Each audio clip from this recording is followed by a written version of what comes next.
ಇನ್ನು ಶಾಸಕ ಮುನಿರತ್ನ ಅವರ ಬಂಧನ ವಿಚಾರಕ್ಕೆ ಸಂಬಂಧಪಟ್ಟಂತೆ ಏನಿದೆ ಅದು ನನಗೆ ಸರಿಯಾಗಿ ಗೊತ್ತಿಲ್ಲ. ಈ ಬಗ್ಗೆ ಮಾತನಾಡೋದಕ್ಕೆ ಅವರ ಪಕ್ಷ ಆರ್ ಅಶೋಕ್ ವಿಜಯೇಂದ್ರ ಅವರಿದ್ದಾರೆ. ಈ ವಿಚಾರಕ್ಕೆ ಸಂಬಂಧಪಟ್ಟಂತೆ ಮಾತನಾಡೋದಕ್ಕೆ ಅವರ ಪಕ್ಷದ ನಾಯಕರಿದ್ದಾರೆ. ಆರ್ ಅಶೋಕ್ ಅವರಿದ್ದಾರೆ, ಅವರ ಪಕ್ಷ ಇದೆ, ವಿಜಯೇಂದ್ರ ಅವರಿದ್ದಾರೆ. ಅವರು ಅದರ ಬಗ್ಗೆ ಮಾತನಾಡಲಿ, ಪ್ರಕರಣದ ಬಗ್ಗೆ ಅವರು ಮಾತನಾಡಬೇಕು ಅಂತ ಡಿ ಕೆ ಶಿವಕುಮಾರ್ ಆಗ್ರಹಿಸಿದ್ದಾರೆ. ಅವರೆಲ್ಲರೂ ಸರಿ ಅಂದರೆ ಸರಿ, ತಪ್ಪು ಅಂದರೆ ತಪ್ಪು. ಈ ಬಗ್ಗೆ ಇನ್ನಷ್ಟು ಮಾಹಿತಿಗಳನ್ನು ಪಡೆದುಕೊಂಡು ನಾನು ಈ ವಿಷಯಕ್ಕೆ ಸಂಬಂಧಪಟ್ಟಂತೆ ಮಾತನಾಡ್ತೀನಿ ಅಂತ ಡಿಸಿಎಂ ಡಿ ಕೆ ಶಿವಕುಮಾರ್ ಈ ಪ್ರಕರಣಕ್ಕೆ ಸಂಬಂಧಪಟ್ಟಂತೆ ಪ್ರತಿಕ್ರಿಯೆ ಕೊಟ್ಟಿದ್ದಾರೆ.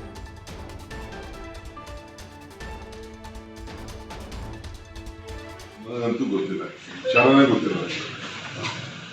ಈಗ ಏರ್ಪೋರ್ಟ್ ಅಲ್ಲಿ ಟಿವಿ ಪ್ರಶ್ನೆ ತಿಳಿದ್ಬಿಟ್ಟು ಮಾತಾಡ್ತೀನಿ.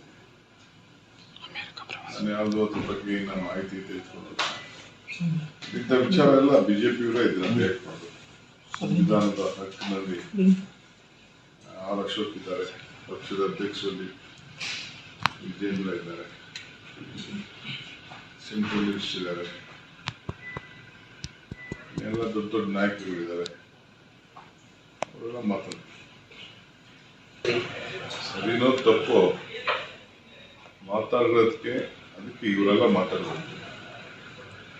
ಆ ಸಮುದಾಯದ ಮುಖ್ಯಸ್ಥರು, ಸ್ವಾಮೀಜಿಗಳು, ಹಿರಿಯರು, ಬೇರೆ ಬೇರೆ ನಾಗರಿಕರು ಎಲ್ಲರೂ ಮಾತಾಡ್ತಾರೆ. ಇದ್ರ ಬಗ್ಗೆ ಏನು ಅಭಿಪ್ರಾಯ ಒಳ್ಳೆಯದು